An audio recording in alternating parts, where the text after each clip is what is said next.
News, सच जरूरी है। नमस्कार, एमएनएस न्यूज लाइव में आप सभी का स्वागत है। मैं हूं आपके साथ अर्शी अंसारी। आइए देखते हैं देश और दुनिया की तमाम बड़ी खबरें। इससे पहले एक नजर हेडलाइंस पर।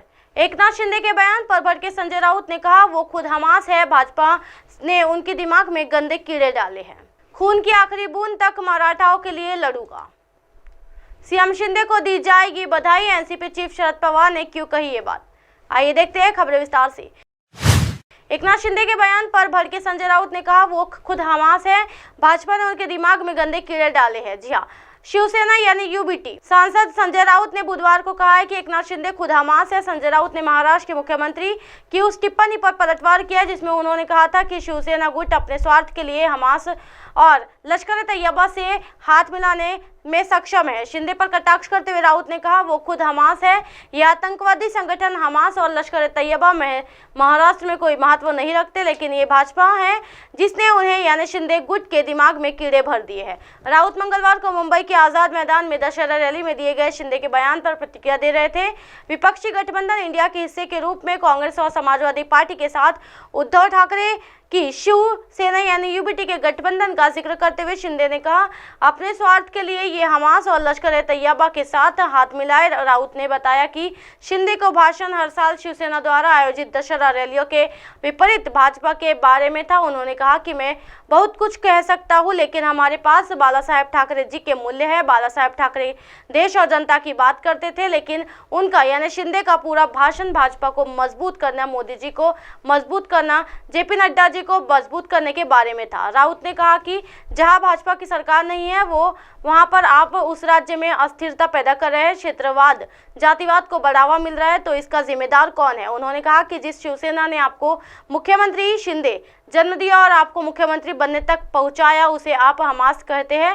भाजपा ने आपके दिमाग में कितने गंदे कीड़े डाले हैं इससे पता चलता है। उन्होंने कहा कल दशहरा था, एक शुभ दिन, हमें शुभ चीज़ों के बारे में बात करनी चाहिए थी, लेकिन आप इन चीज़ों के बारे में बात कर रहे थे। वो यानी शिंदे महाराष्ट्र का हमास अलका याद है। बढ़ते हैं अगली खबर की ओर।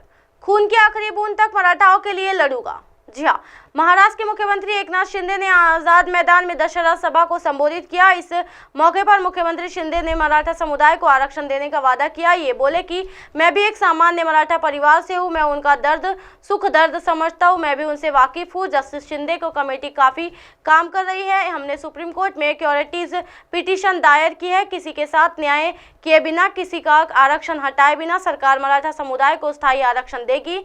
एकनाथ शिंदे मराठा समुदाय के लिए तब तक लड़ेंगे जब तक उनके शरीर में खून की आखिरी बूंद भी रहेगी। वो किसी और के साथ अन्याय लिए बिना मराठा समाज को ना न्याय देंगे, क्योंकि समाज के सभी सदस्य हमारे हैं। शिंदे मंच पर अपना भाषण छोड़कर शिवाजी की प्रतिमा के पास गए और एकनाथ शिंदे ने कहा मैं छत्रपति शिवाजी महाराज की कसम खाता हूँ, मैं वहां जाता हूँ और उनके सामने झुकता हूँ। इसके बाद एकनाथ शिंदे पर मंच पर मौजूद शिवाजी महाराज की प्रतिमा के पास गए।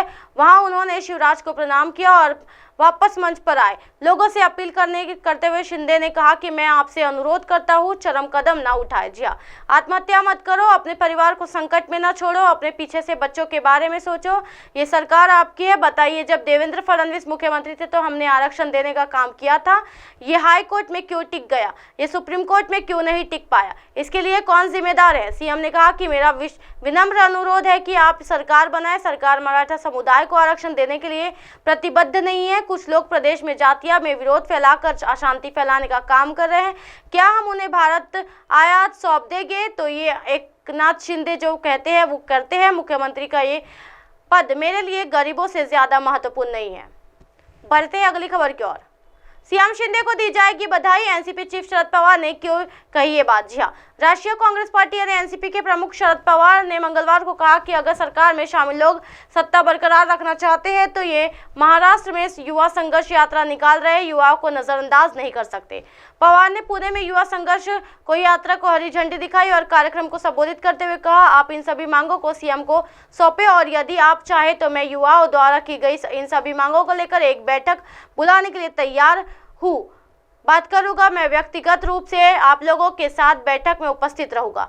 शरद पवार ने आगे कहा सीएम ने से इन मांगों पर फैसले की समस्या के बारे में पूछा जाएगा और अगर मांगे पूरी हुई तो सीएम को बधाई दी जाएगी, लेकिन अगर मांगे पूरी नहीं हुई तो तय करेंगे कि आगे क्या करना है। उधर मार्च का नेतृत्व एनसीपी विधायक और शरद पवार के पोते रोहित पवार कर रहे हैं। मार्च में शामिल युवा 800 किलोमीटर से अधिक की दूरी तय करते हुए 13 जिलों की यात्रा करेंगे।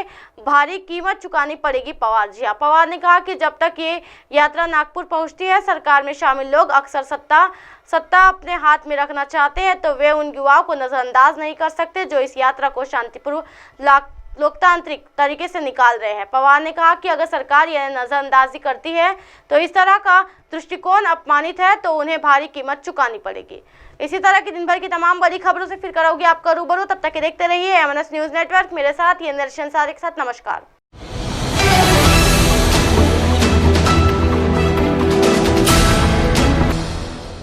ये है एमएनएस न्यूज नेटवर्क और आप देख रहे हैं एमएनएस न्यूज।